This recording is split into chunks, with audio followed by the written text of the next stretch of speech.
Hi drummers, welcome back. Liz Broscoe here, also known as Drumchik. This is video number 8 in the sequence I have created for you. If you are joining me for the first time, please go back to video 1 and watch all of those up to video 8. It's really important that you do that.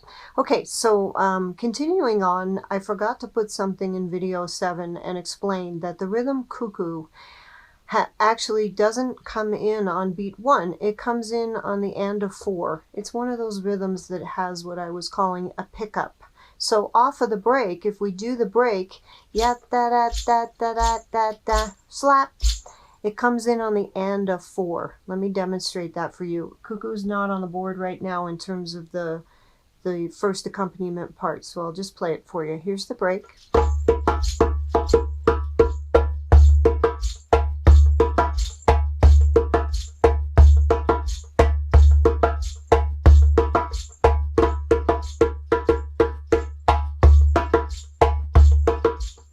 Okay, so I hope you understand what I mean. That's just one of those weird rhythms. That spun my head around in class for a while because I thought the slap was beat 1, but the bass is beat 1. That's just one of those things that understanding the break really helped me to put those pieces together. So what's on the board right now are the second accompaniment parts for some of the rhythms that I've been demonstrating, and some of them cross over, meaning it's the same accompaniment for a different rhythm. Just so you know, when I was studying with Fomadou, this accompaniment, slap, slap, slap, tone, tone, slap, slap, slap, tone, tone, that was always the second accompaniment for all the rhythms that we ever learned. And the first part of cuckoo, bass, tone, tone, slap, bass, tone, tone, slap, that was always the first accompaniment.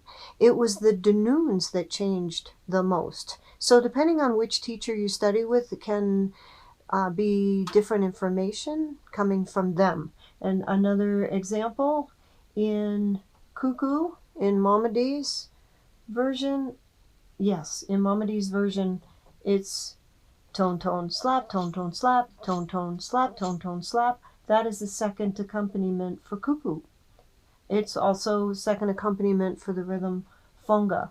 But again, in Mohammedy's version of cuckoo, this is the second accompaniment, pa, ta, pa, slap, slap, slap, tone, tone, slap, slap, slap, tone, tone. I use different language sometime, I got confused.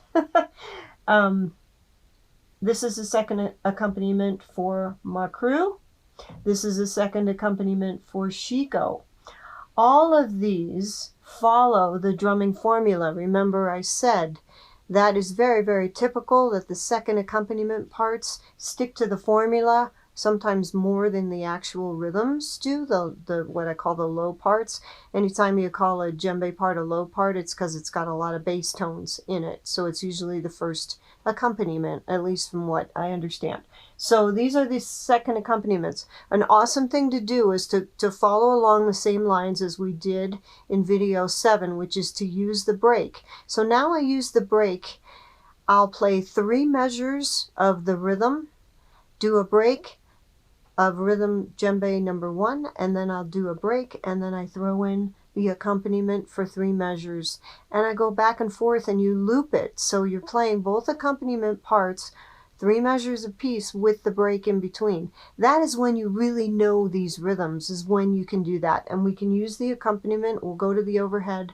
I'm going to put on the Dunun track, but I'm going to use the medium tempo for the Dunun track so it's a little bit easier to follow. So I'm going to play each of these rhythms. I should play them right now just as they stand without a rhythm track, and I'll just use my foot. So second accompaniment on shiko is just this. 1, 2, 3, 4.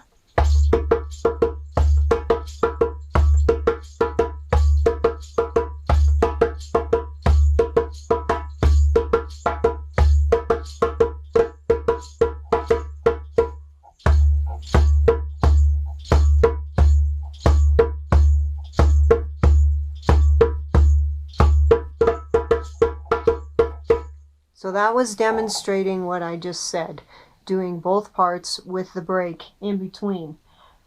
Cuckoo and funga, second accompaniment. 1, 2, 3, 4.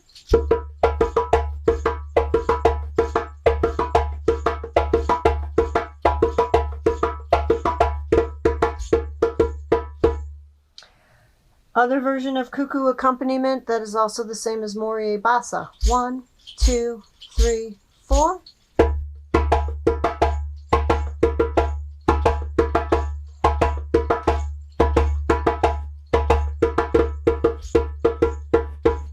And Makru accompaniment second.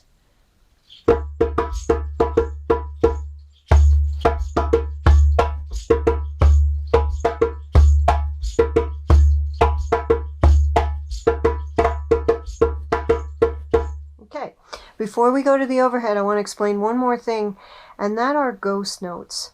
Ghost notes are little taps in between. So for the way that I play, and I do this on drum set too with sticks, every time there is no note, no slap, no tone, I'm doing a little tap, and I am following this formula. So I'm tapping here left, right. I tried to teach this one time, many times in class actually, and it's kind of a train wreck when you try to teach it, because those little ghost notes come off of your hands very naturally, and that begins to happen as you play the drum.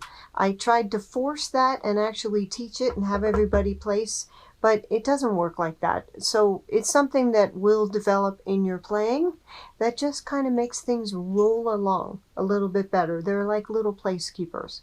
Okay, so now we're going to flip to the overhead, and I'm going to do what I said I was going to do, which is to play these second accompaniments along with the grooves, the main accompaniment with a break in between. So here we go, starting with Shiko.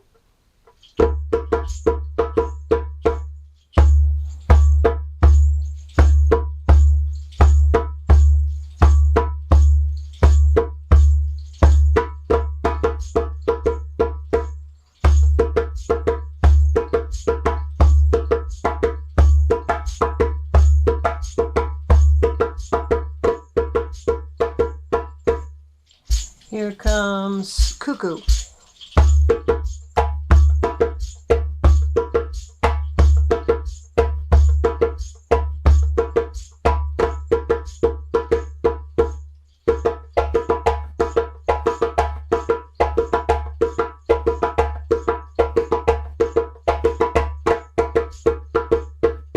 Here comes Flonga.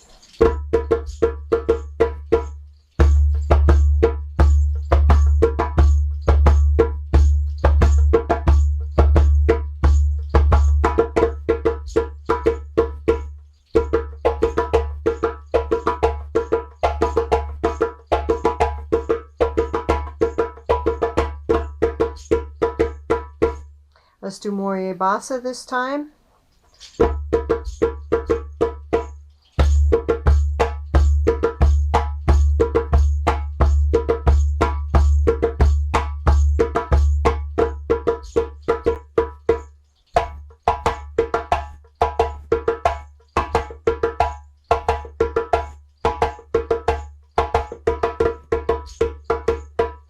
And now Makru.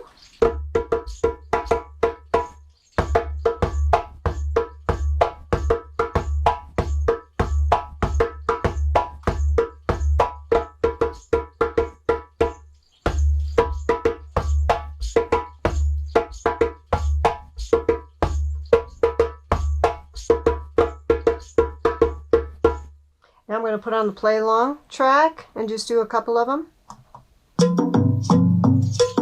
1, 2, Shiko.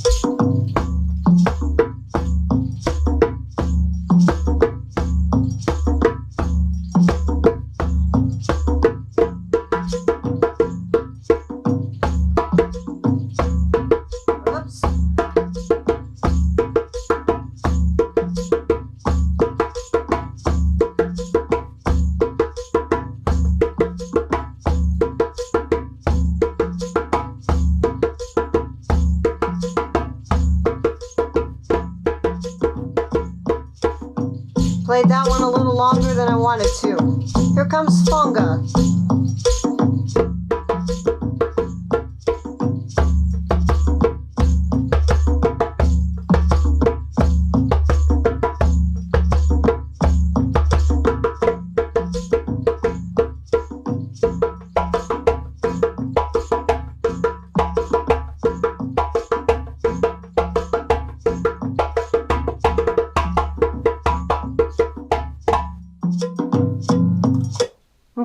So I find that to be an excellent way to really solidify your knowledge of 2 djembe accompaniment parts. This is how I teach in my classes, but this is an excellent way to practice. So I hope you enjoy doing this. I hope you try to do this and try to do it at 3 different tempos. Okay, so that's it for video 8. Please like, subscribe, all that other good stuff. Links below. So thanks so much, and I'll see you back for our last video, number 9. Okay, bye. Take care.